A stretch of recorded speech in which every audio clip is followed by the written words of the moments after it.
బంధు మళ్ళీ అదే పాట పాడిండ్రు 12,000 చెప్పిందేమో 15,000.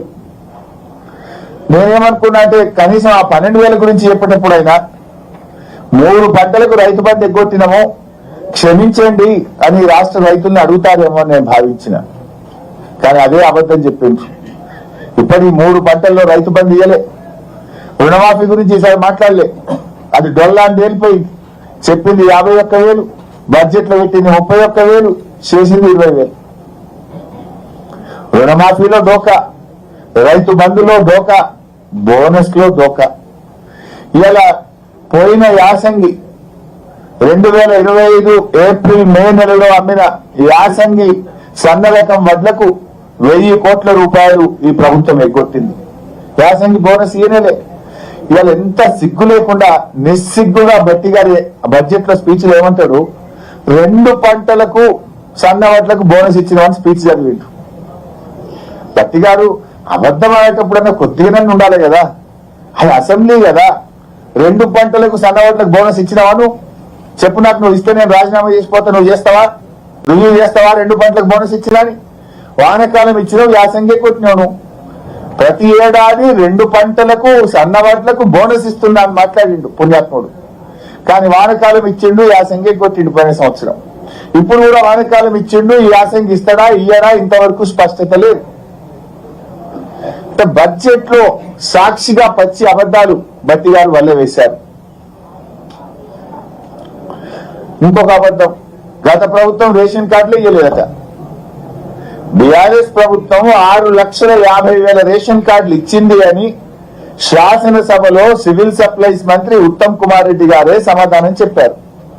మరి ఉత్తమ్ కుమార్ రెడ్డి ఏమో 6,50,000 రేషన్ కార్డులు బీఆర్ఎస్ ఇచ్చిందంటాడు.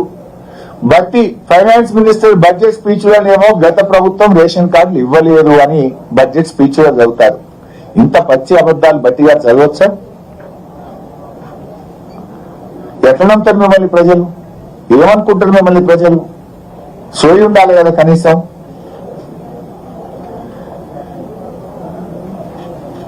ఇవాళ కరెంట్ విషయంలో వీళ్ళకి కరెంట్ తెచ్చిరట. గతంలో తెలంగాణ చీకట్ల మగ్గిందట, వీళ్ళు వెలుగులో తీసుకుపోయిందట. అదే చీకట్ల మగ్గింది కాంగ్రెస్ పాలనలో. మీ పాలనలో పారిశ్రామికవేత్తలు ఇందిరా పార్క్ దగ్గర ధర్నా చేసిండ్రు. మీ పాలనలో రైతులకు పొద్దున్నాక 4 గంటలు, పొద్దుకి 3 గంటల కరెంటు. మీ పాలనలో హైదరాబాద్ నగరంలో కోతలు. కానీ కేసీఆర్ గారు 24 గంటల కరెంట్ ఇచ్చిండ్రు. యాదాద్రి గురించి జరిగింది కదా బట్టి గారు. యాదాద్రి థర్మల్ పవర్ ప్లాంట్ లో 3వ యూనిట్ కూడా పని ప్రారంభించింది. ఇది మన రాష్ట్రానికి గర్వకారణము అన్నాడు. ఎవరు స్టార్ట్ చేసింది యాదాద్రి? ఆనాడు మేము యాదాద్రి కట్టుంటే కోమటిరెడ్డి వెంకటరెడ్డి ఏమన్నాడు, మేము రాగానే యాదాద్రిని మూసేస్తామన్నాడు. ఇవాళ బట్టి అంటుండు యాదాద్రి తెలంగాణ జాతికి గర్వకారణము అంటుండు. That is the vision of KCR. ఇవాళ బీఆర్ఎస్ యొక్క వెలుగులను తమ గొప్పలుగా చెప్పుకోవడం కాంగ్రెస్ పార్టీ సిగ్గుచేటు. ఎవరు పెట్టింది యాదాద్రి? 99% పని మేం కదా చేసింది. మీరు స్విచ్ కక్కొత్తుడు తప్ప మీరు చేసిందా? ఆనాడు మేము యాదాద్రి పెడితే దాన్ని మూసేస్తాము, అది దండగా, ఇది పెట్టొద్దని మాట్లాడిన మీరు ఇవాళ బడ్జెట్ స్పీచ్ లో అదేదో తమ ఘనతగా ఇవాళ చెప్పుకునేటువంటి ప్రయత్నం చేస్తున్నారు. ఇవాళ మీ బడ్జెట్ స్పీచే చెప్పింది ఆ యాదాద్రి థర్మల్ పవర్ ప్లాంటే ఈ రాష్ట్రానికి దిక్కైందని మీ ప్రసంగమే చెప్పింది. అంటే అది బీఆర్ఎస్ గొప్పతనాన్ని చెప్పకనే చెప్పినాము.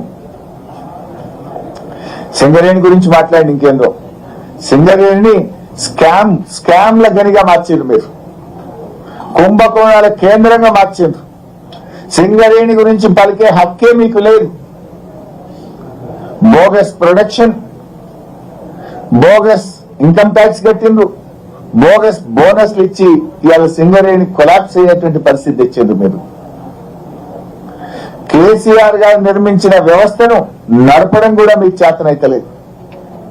అరే ఇరిగేషన్ లో కూడా బోగసే. మొదటి బడ్జెట్ లో 6 ప్రాజెక్టులు పూర్తి చేస్తాం, 6 లక్షల ఎకరాలకు నీళ్లు ఇస్తామన్నారు. రెండవ బడ్జెట్ లో 8 ప్రాజెక్టులు పూర్తి చేస్తాం, 6 లక్షల ఎకరాలకు నీళ్లు ఇస్తామన్నారు. 2 బడ్జెట్లు అయిపోయినాయి. 1 ఎకరానికి నీళ్లు ఇచ్చిందా? 1 ప్రాజెక్ట్ అన్న పూర్తి చేసిందా? అసలు మీ బడ్జెట్ ప్రసంగాలకు ఏమైనా వీసమెత్తైన నిజాయితీ ఉందా? నిజముందా? మరి ఎన్ని ప్రాజెక్టులు పూర్తయినాయి చెప్పండి? 12 లక్షల ఎకరాలకు నీళ్లు ఇస్తామని చెప్పి ఎక్కడైనా నీళ్లు ఇచ్చిందా మీరు? సాగునీటి రంగాన్ని ఈ ప్రభుత్వం తీవ్రంగా నిర్లక్ష్యం చేసింది. బ్రేక్ఫాస్ట్ పథకం గురించి బల్లలు కొట్టుకున్నారు. ఇవాళ ఎవరు పెట్టింది బ్రేక్ఫాస్ట్ పథకం? బీఆర్ఎస్ ప్రభుత్వమే ఈ బ్రేక్ఫాస్ట్ పథకాన్ని ప్రారంభించింది.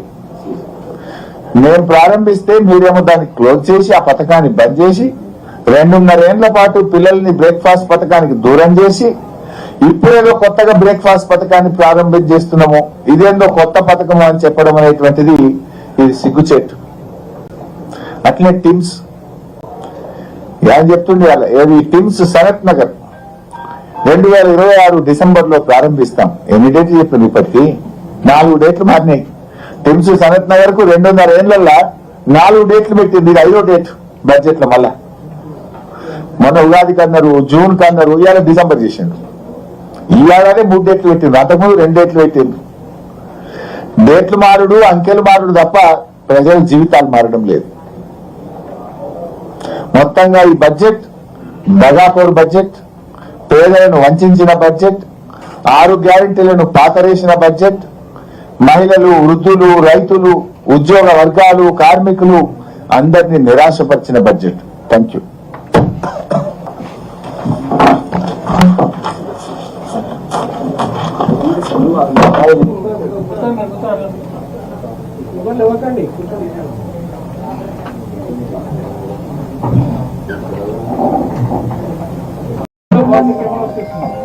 సైడ్ జరగాలి, సైడ్ జరగాలి. కూర్చో కూర్చోదు ప్లీజ్. సైడ్ సైడ్ సైడ్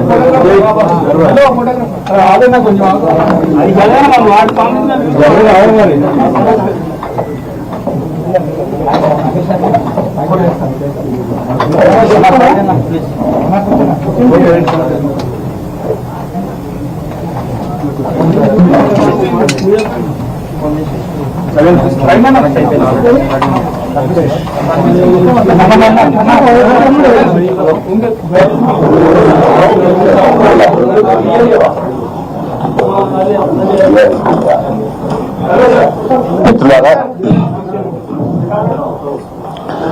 మిత్రులారా,